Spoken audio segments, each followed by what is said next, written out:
अस्सलाम वालेकुम एवरीवन।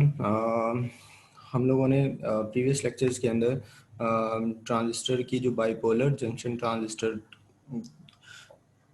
की डिटेल डिस्कस की थी और इसका use as switch, as amplifier, as oscillator discuss किया था। सो अब हमारे पास इसकी सेकंड टाइप है फील्ड इफेक्ट ट्रांजिस्टर्स, जिनको हम लोग एफ का नाम बोलते हैं। ये जो फील्ड इफेक्ट ट्रांजिस्टर्स होते हैं, इनके अंदर हमारे पास एक टाइप के चार्ज कैरियर्स होते हैं। सपोज वो तो या तो इलेक्ट्रॉन्स हो सकते हैं या फिर होल्स हो सकते हैं। इनकी फर्दर दो कैटेगरीज हैं। एक को हम लोग जंक्शन फील्ड इफेक्ट ट्रांजिस्टर्स का नाम बोलते हैं, और दूसरा हमारे पास metal oxide semiconductor field effect transistor यानी कि मोसफेट के नाम से बोलते हैं। जिस तरह से बीजेटी जो है वो करंट कंट्रोलिंग डिवाइसेस हैं, सिमिलरली एफईटीज जो हैं वो वोल्टेज कंट्रोलिंग डिवाइसेस हैं। और दो टर्मिनल्स के दरमियान वोल्टेज को कंट्रोल करने से करंट फ्लो हुआ करेगा।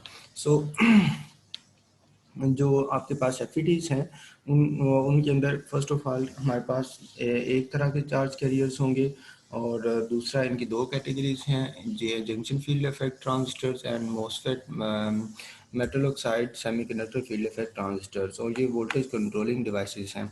अब इनमें से हम लोग पहले जीएफईटीज को डिस्कस करेंगे, उसके बाद हम लोग मोसफेट को डिस्कस करेंगे। फील्ड इफेक्ट ट्रांजिस्टर्स क्या हैं? अगर आप लोग यहाँ पे गौर करें तो हमारे पास जो एक ये जो ट्रांजिस्टर की स्ट्रक्चर डायग्राम शो की गई है, इसमें इस कंपोनेंट को हम लोग ड्रेन का नाम बोलते हैं, इस कंपोनेंट को हम लोग सोर्स का नाम बोलते हैं, और नॉर्मली हम लोग जो अपर एंड होता है उसको ड्रेन का नाम बोलते हैं, और जो लोअर एंड होता है उसको हम लोग सोर्स का नाम बोलते हैं। इसके अलावा ये एन चैनल है, तो इसमें ये तमाम एन टाइप मटेरियल है। इसके अलावा ये जो पी टाइप मटेरियल है इसमें इंड्यूस किया गया है, यानी कि इसमें ये जो पी टाइप मटेरियल है इसको इंड्यूस किया हुआ है। अब इंड्यूस किया गया है तो ये जो गेट है इसको इन दोनों इंड्यूस मटेरियल के साथ अटैच किया गया है। मतलब ये अगर पी टाइप है तो इन दोनों के साथ अटैच किया, बट फॉर द सिंप्लिसिटी एक साइड के ऊपर ही शो किया गया है। एंड सिमिलरली अगर ये आपके पास देखें पी चैनल है तो इसमें आपके पास यहाँ पे मेजॉरिटी चार्ज कैरियर्स होल्स होंगे, और यहाँ पे एन टाइप मटेरियल को इंड्यूस किया गया है, और दोनों एन टाइप मटेरियल गेट के साथ अटैच होंगे। Gate is another third component, और इसके अंदर इस गेट को इन दोनों के साथ कनेक्ट किया गया है, बट फॉर सिंपलिसिटी इसको एक साइड के ऊपर ही शो किया गया है। इसमें आपके पास नंबर ऑफ चार्ज कैरियर जो हैं वो इलेक्ट्रॉन्स हैं, और इस वजह से इसको एन चैनल का नाम दिया गया है। इसमें number of charge carrier majority charge career जो हैं वो होल्स हैं, इस वजह से इसको पी चैनल का नाम दिया गया है। अब जब हम लोग इसको सर्किट के अंदर ज्वाइन करेंगे तो एक बात हमेशा से ये ध्यान में रखनी है कि गेट टू सोर्स जो बाइसिंग होगी, गेट टू सोर्स जो बाइसिंग होगी वो हमेशा से रिवर्स बाइस्ड होगी। अब सपोज करें इसको रिवर्स बाइस करना है तो ये पी टाइप है, तो यहाँ पे जो बैटरी का नेगेटिव टर्मिनल अटैच होगा तो देन ये ऑटोमेटिकली क्या हो जाएगा, रिवर्स बाइस्ड हो जाएगा। सिमिलरली यहाँ पे एन टाइप है तो जब इसके साथ बैटरी अटैच करेंगे तो यहाँ पे बैटरी का क्या आएगा, पॉजिटिव टर्मिनल आएगा। सो इस तरह से हम लोग इसको रिवर्स बाइस्ड कर सकते हैं। उसके बाद next junction field effect transistor जो हैं, देखें यहाँ पे एन चैनल को यूज़ किया गया है। एक जो चीज़ इम्पोर्टेंट थी वो ये कि जो गेट और सोर्स का जो कनेक्शन था बैटरी के साथ वो हमारे पास रिवर्स बाइस्ड होगा। तो पी टाइप मटेरियल है तो उसको नेगेटिव के साथ अटैच करेंगे तो इस वजह से ये आपके पास क्या बन जाएगा, रिवर्स बाइस्ड बन जाएगा, और जो गेट के साथ बैटरी अटैच है उसको वीजीजी का नाम देंगे। जिस तरह से बेस के साथ जो बैटरी अटैच होती थी उसको हम लोग बीबीबी का नाम देते थे। सिमिलरली यहाँ पे जो है ड्रेन और सोर्स के दरमियान जो बैटरी अटैच की गई है वो बैटरी इस तरह से अटैच की जाती है कि जो करंट का फ्लो है फ्रॉम ड्रेन टू सोर्स रहे। सो इस वजह से यहाँ पे पॉजिटिव टर्मिनल अटैच किया गया है, जो करंट का फ्लो होगा वो इस डायरेक्शन के अंदर शो होगा फ्रॉम पॉजिटिव टू नेगेटिव, ठीक है। और ये हमेशा से ये है, जिस तरह से यहाँ पे drain to source reverse biased होगा, सिमिलरली अनदर ऑप्शन इज कि करंट जो है वो ड्रेन टू सोर्स हमेशा फ्लो करेगा। सो इस वजह से जो बैटरी के सिंबल होंगे, जो ड्रेन के साथ VDD अटैच होगी, उसके सिंबल कुछ इस तरह से होंगे कि drain to source current show करवाने के लिए डेफिनेटली आपको यहाँ पे बैटरी का पॉजिटिव टर्मिनल अटैच करना पड़ेगा। अब उसके बाद यहाँ पे अब गौर करें तो जो VGG है वो गेट टू सोर्स के दरमियान जो कनेक्शन है वो रिवर्स बाइस्ड का है। अब होगा क्या कि जैसे ही ये पी टाइप मटीरियल है, ये आपके पास एन टाइप मटीरियल है, तो इस जगह के ऊपर यहाँ पे एक छोटा सा जंक्शन बन जाएगा। यहाँ पे इन दोनों के, यहाँ पे आपके पास इलेक्ट्रॉन्स आ जाएंगे, इधर आपके पास होल्स आ जाएंगे।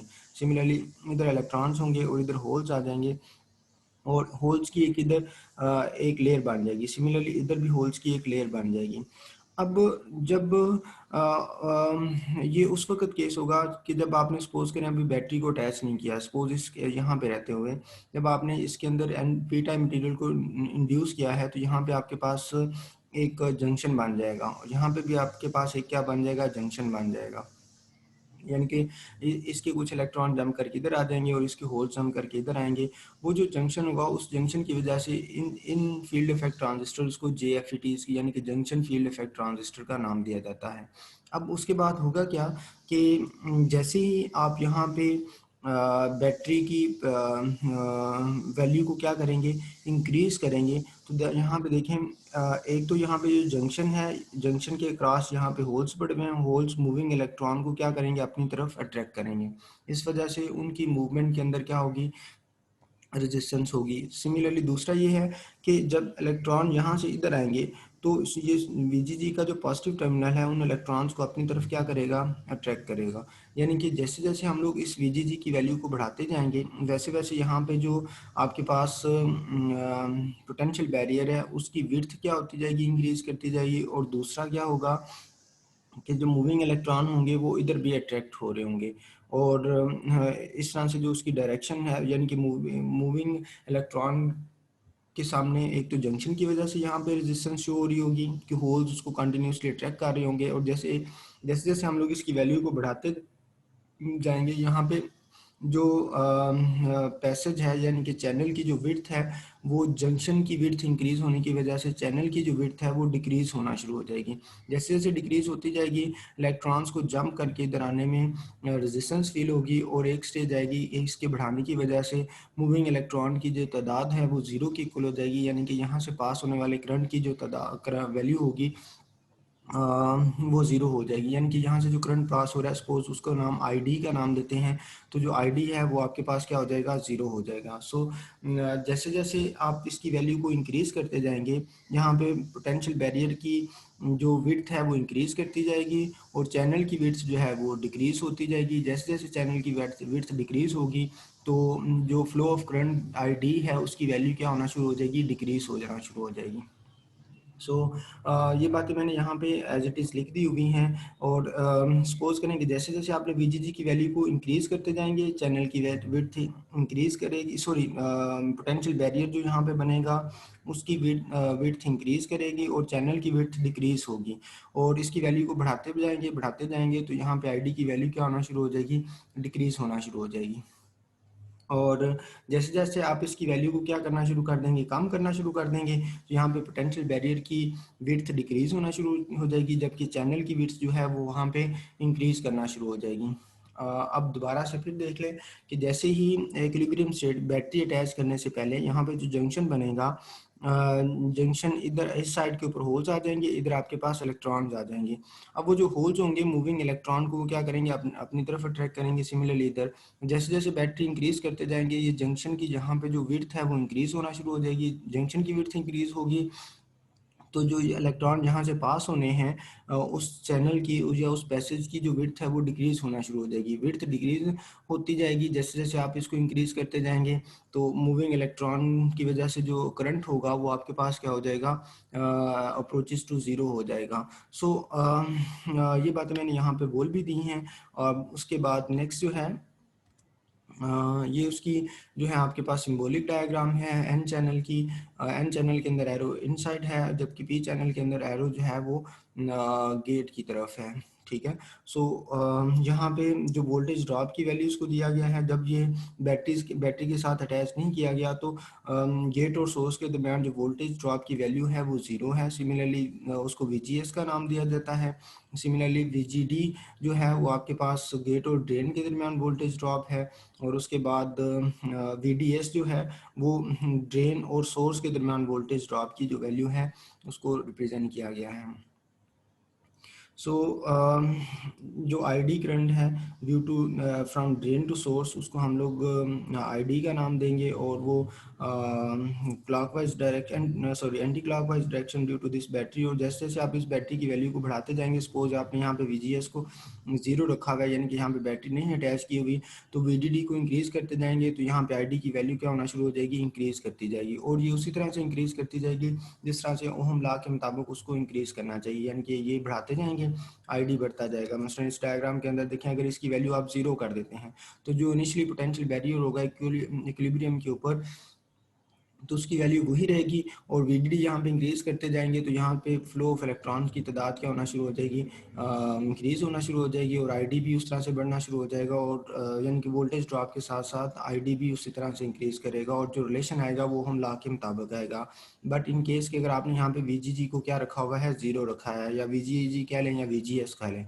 सो नेक्स्ट जो है, अब देखिए सपोज करें आपके पास इनिशियली VGS जो है वो 0 है। इनिशियली VGS आपके पास क्या है, 0 है। 0 है तो उसके बाद 0 है तो आप VGS को VDS यानी कि ड्रेन टू सोर्स जो वोल्टेज है VDS, उसको क्या करते हैं, इंक्रीज करते हैं बाय वेरिएबल रेजिस्टेंस, जो कि आपने यहाँ पे रखी हुई है। जैसे जैसे उसको इंक्रीज़ करते जाएंगे वो क्या करेगा, ओहम लॉ को फॉलो करता हुआ जैसे जैसे VDS इंक्रीज़ करता जाएगा ID भी इंक्रीज़ करता जाएगा। और VGS जब 0 है तो उस वक्त एक उसमें से मैक्सिमम जो करंट फ्लो हो सकता है उसको हम लोग IDSS का नाम बोलते हैं। मतलब ID is current flowing through the transistor, और जो IDSS होगा वो उसके अंदर मैक्सिमम करंट जो फ्लो कर सकता है वो at VGS is equal to 0 के ऊपर। So during this period from this point to this उसके दरमियान उस A point two B point के दरमियान जो उसका रिलेशन होगा वोल्टेज इंक्रीज़ करने की वजह से जो करंट है वो इंक्रीज़ करता रहेगा, और ये ओहम लॉ के मुताबिक होगा। इस वजह से इस पोर्शन को हम लोग क्या नाम देते हैं, ओहमिक एरिया का नाम देते हैं। और जहाँ वोल्टेज की वो वैल्यू जिसके करस्पॉन्डिंग आपके पास IDSS आ जाता है, यानी कि मैक्सिमम करंट आ जाता है, और IDSS हमेशा तब आता है जब आपके पास VGS 0 होगा, यानी कि यहाँ पे गेट टू सोर्स वोल्टेज जो ड्रॉप है वो आपके पास क्या होगा, 0 होगा।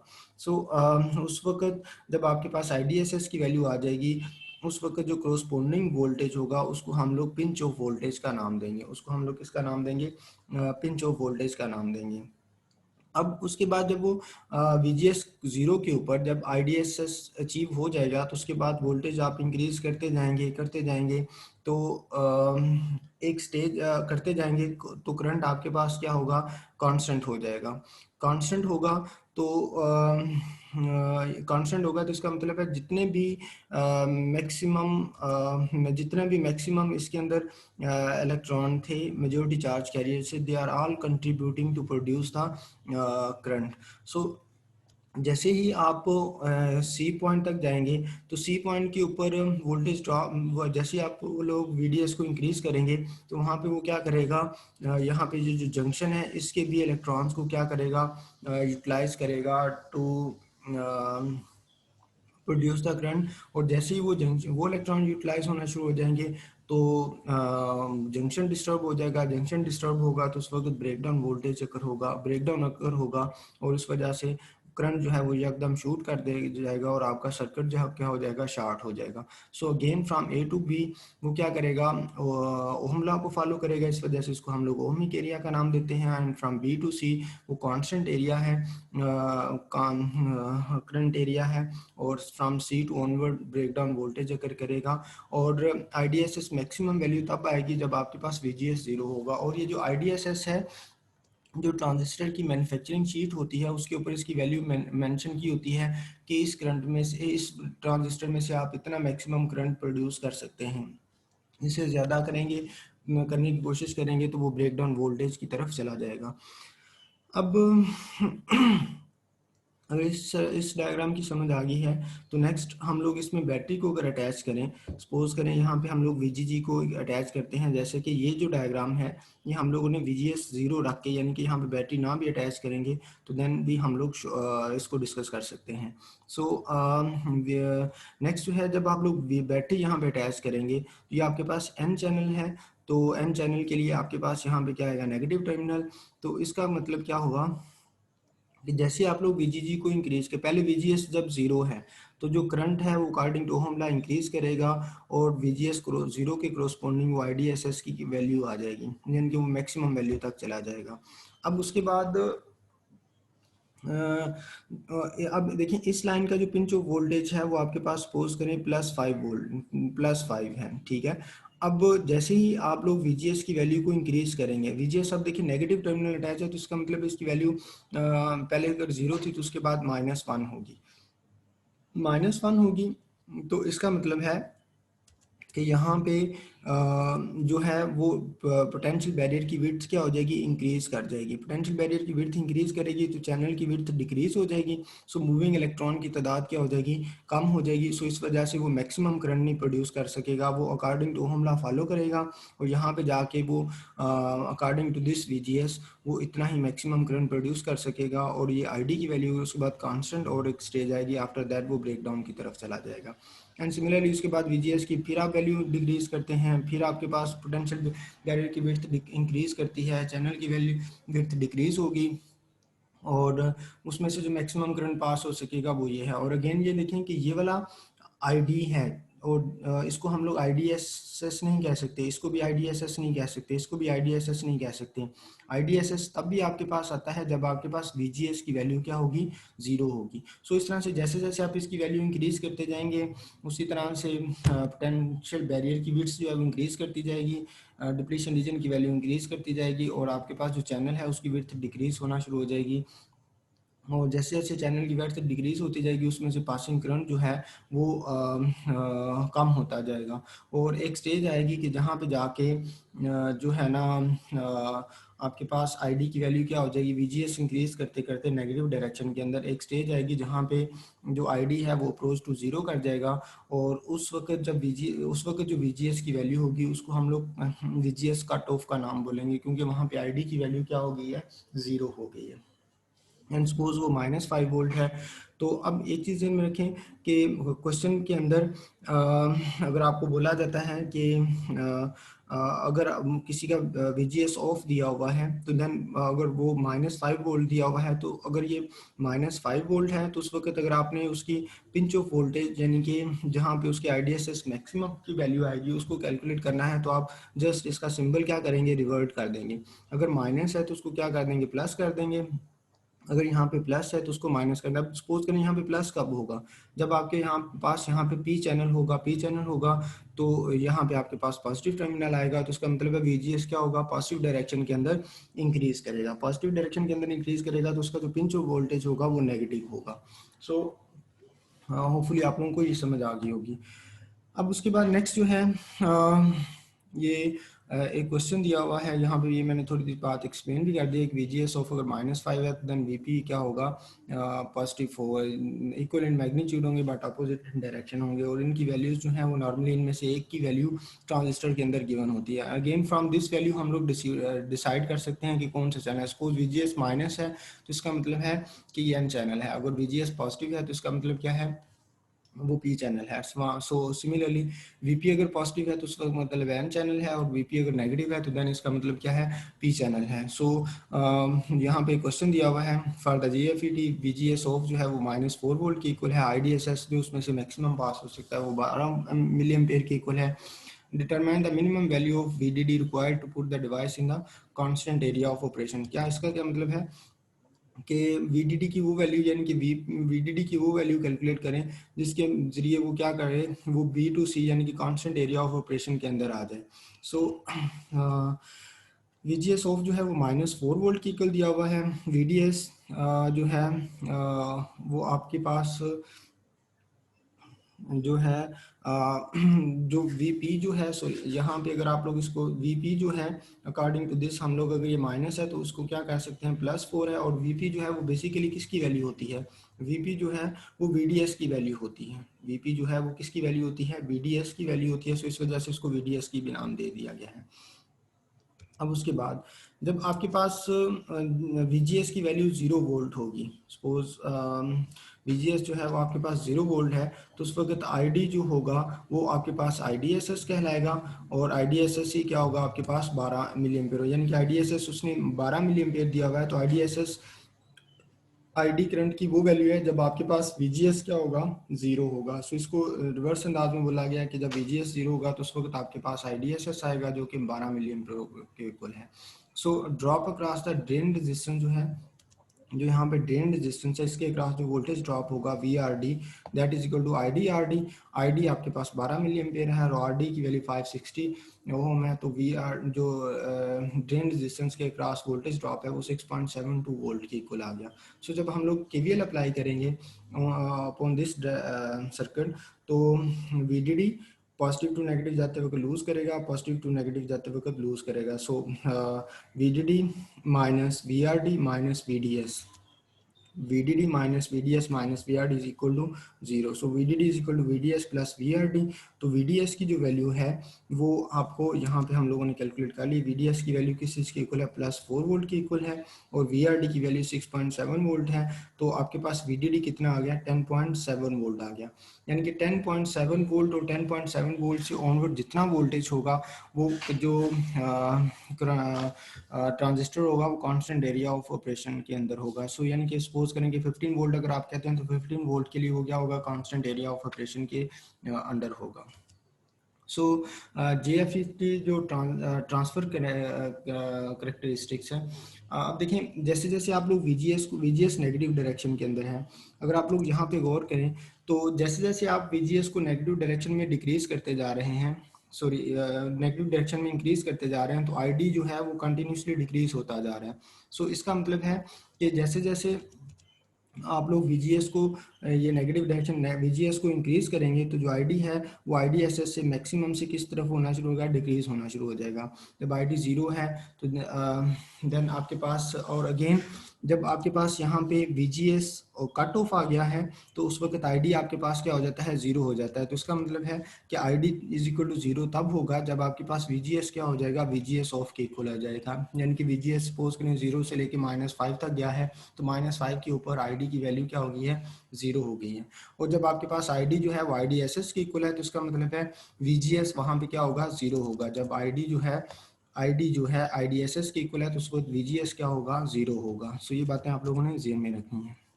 ये जो ट्रांसफर करेक्टरिस्टिक्स है, और अगेन ये जरिए मिले थे कि एन चैनल है, सो एन चैनल की वजह से ये नेगेटिव सिंबल आया है।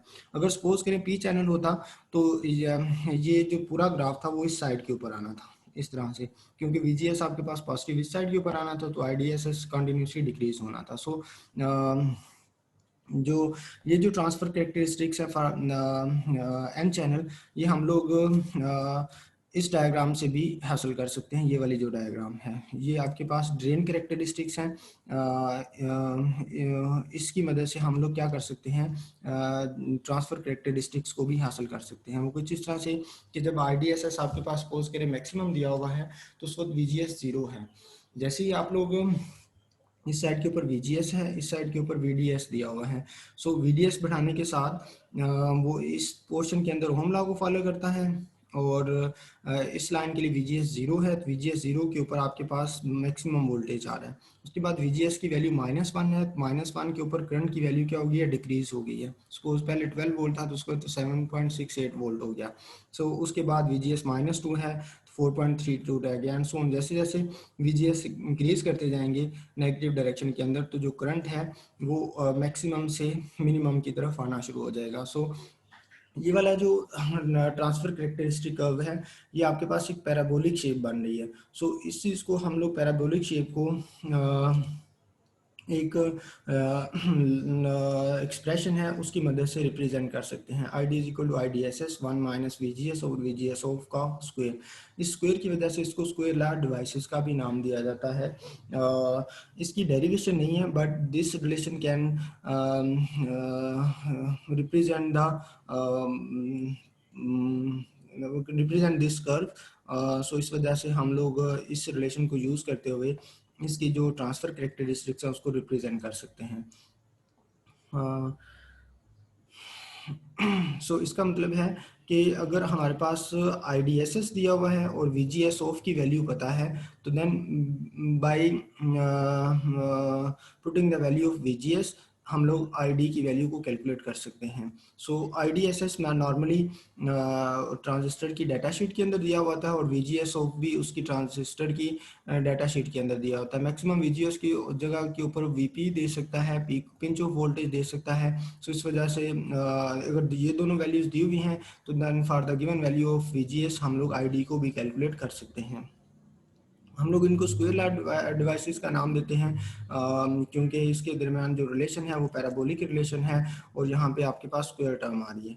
सो यहाँ पे एक न्यूमेरिकल है, JFET indicates that typical IDSS जो है वो 9 मिली एम्पेयर है, VGS ऑफ जो है -8 वोल्ट है। Using this value determine the drain current for VGS 0 volt, -1 volt, -4 volt. जब VGS 0 होगा यानी कि VGS 0 होगा तो उस वक्त आपके पास IDSS जो है वो ऑलरेडी हम लोग डिस्कस कर चुके हैं कि वो मैक्सिमम होगा। VGS 0 जो है उस वक्त वो ID जो है वो IDSS के इक्वल होगा। सो इस वजह से हम लोग यहाँ पे VGS 0 के ऊपर ID will be equal to IDSS, जो कि किस चीज़ के इक्वल है, 9 मिली एम्पेयर के ऊपर है। सो VGS जब आपके पास -1 वोल्ट होगा तो इसका मतलब है जो relation ID is equal to IDSS 1 - VGS और VGS ऑफ। तो VGS ऑफ की जो वैल्यू दी है वो -8 वोल्ट दी हुई है और VGS जो है वो इस वक्त -1 वोल्ट है। जब ये वैल्यूज पुट करेंगे तो आपके पास 6.89 वोल्ट आ गया। यानी कि पहले VGS 0 था तो उस वक्त मैक्सिमम करंट था, VGS -1 हुआ तो आपके पास 6.8 यानी कि 9 मिली एम्पेयर से 6.89 मिली एम्पेयर आ गया। सिमिलरली फॉर -4 वोल्ट आप लोग कैलकुलेट कर सकते हैं। यहाँ पे जस्ट -4 पुट करेंगे तो ये अगेन आपके पास जो इसकी वैल्यू है वो कम हो जाएगी। सो होपफुली आप लोगों को इस लेक्चर की समझ आ गई होगी। सो बाकी इंशाल्लाह नेक्स्ट लेक्चर के अंदर, लेकिन आप यहाँ पे ये सारा जो लेक्चर था वो N चैनल के लिए था। आप P चैनल के लिए खुद से करेंगे, P चैनल के लिए आप लोग खुद से करेंगे। ये मैं यहाँ पे मेंशन कर देता हूँ